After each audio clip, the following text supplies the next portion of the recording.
Well, far from the UK walking away from Brexit trade talks after the 15th of October, as Boris Johnson previously said the UK would if a deal hadn't been agreed by then, talks seemingly set to be extended yet again. Going to bring you all the very latest, guys, but if you could please start off by hitting the subscribe button and the bell so you don't miss future reports. So I bring you all the very latest, as of course the end of the transition approaches at the end of this year. And I've got to say, with what's going on at the moment, it honestly wouldn't surprise me if we now see negotiations head into December. Even, of course, with the transition period finishing at the end of this year. And it's because there are several reports now that these negotiations seem to be going round in circles. We keep hearing that significant gaps remain. We keep hearing that on fisheries there hasn't been enough progress. We keep hearing there's large gaps between the UK and the EU in terms of the so-called level playing field trap to try and cull Brexit competitive advantage. That's the move from the EU. And yet we keep hearing these things, and yet the UK, the British government, Boris Johnson, haven't walked away. And we see a report now from Bloomberg. Trade talks between the UK and the European Union are set to be extended beyond this weekend's informal deadline and continue in Brussels next week, according to two people familiar with the matter. I mean, how long are the British government willing to allow this to rumble on and on and on without walking away and going no deal? Let me know in the comments what you're making of all this. Bloomberg, negotiators have been working around the clock in London since Monday, with both sides pinpointing the end of this week as the last moment they could strike a deal, while still allowing enough time for parliamentary ratification before the UK leaves the bloc single market on the 31st of December. While the talks haven't reached a conclusion, officials think there's enough progress to warrant carrying on. But just come in there. We've seen this time and time again. This is what we've been hearing now for months.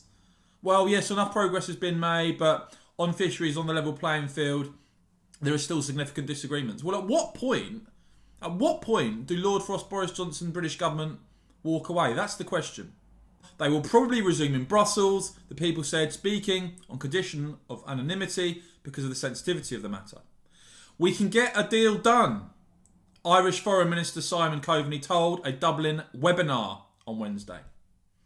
If we can't get a deal done, he says, it will represent an extraordinary failure of politics and diplomacy. Everybody wants a deal here, he said. And the cost of failure is what will motivate people to hopefully agree to sensible compromise. Actually, the failure, at least for the British government on the UK side, would be to cave in and sign a bad deal just because they want the optics of, oh, we managed to do a deal. There's a lot of power in walking away and securing a clean break from the EU, unconstrained by any EU rules and regulations. There's great power in that. Far more, I would suggest, than deciding, oh, well, we'll sign the deal just to get it done. No deal is better than a bad deal, and yes, that still holds true. Jim Brunsden tweeting, brief Brexit update. This is today. Talks to continue in London until the weekend. Then the submarine will cross the channel for talks in Brussels next week. The Times with another report backing this sentiment up. There will be no breakthrough in Brexit negotiations this week. Senior government figures have admitted as the talks go down to the wire. European leaders are due to meet remotely next Thursday, a date seen by some in Brussels as a deadline to resolve areas of dispute including fishing, how to ensure what they are describing as fair competition rules, including state aid, and mechanisms for resolving future disputes. Yesterday, Downing Street declined to set a deadline for the talks, well, although we've previously had deadlines that seemingly don't mean anything, saying previous deadlines had been raised by the EU and not the government.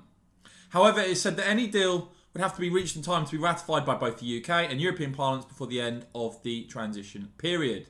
The Prime Minister's spokesman quoted as saying, time is in short supply, and for our part, we continue to work very hard to seek to bridge the gaps which remain between our two positions.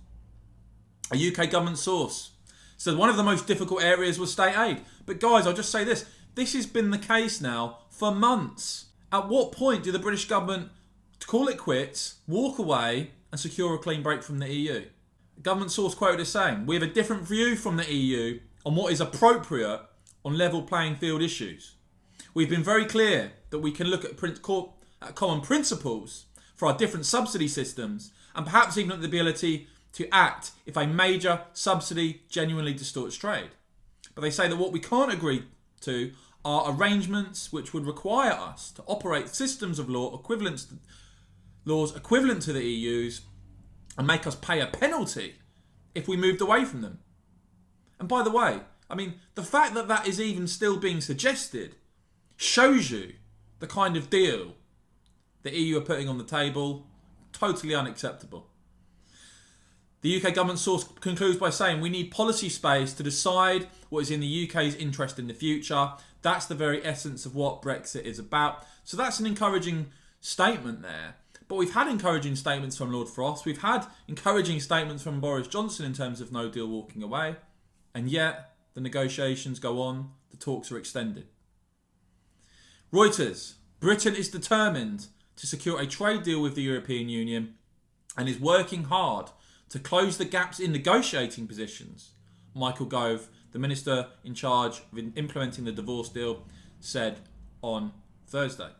Of course, he said, we are determined to secure a deal. Determined.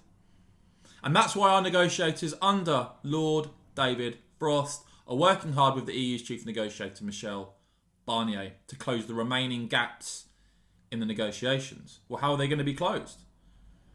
Is the British government now hell-bent on a deal and not willing to walk away? If you want a glimpse into the sort of EU psyche, just look at this Politico article as to why the UK must resist any EU policy control moving forward and why no deal is always better than a bad deal.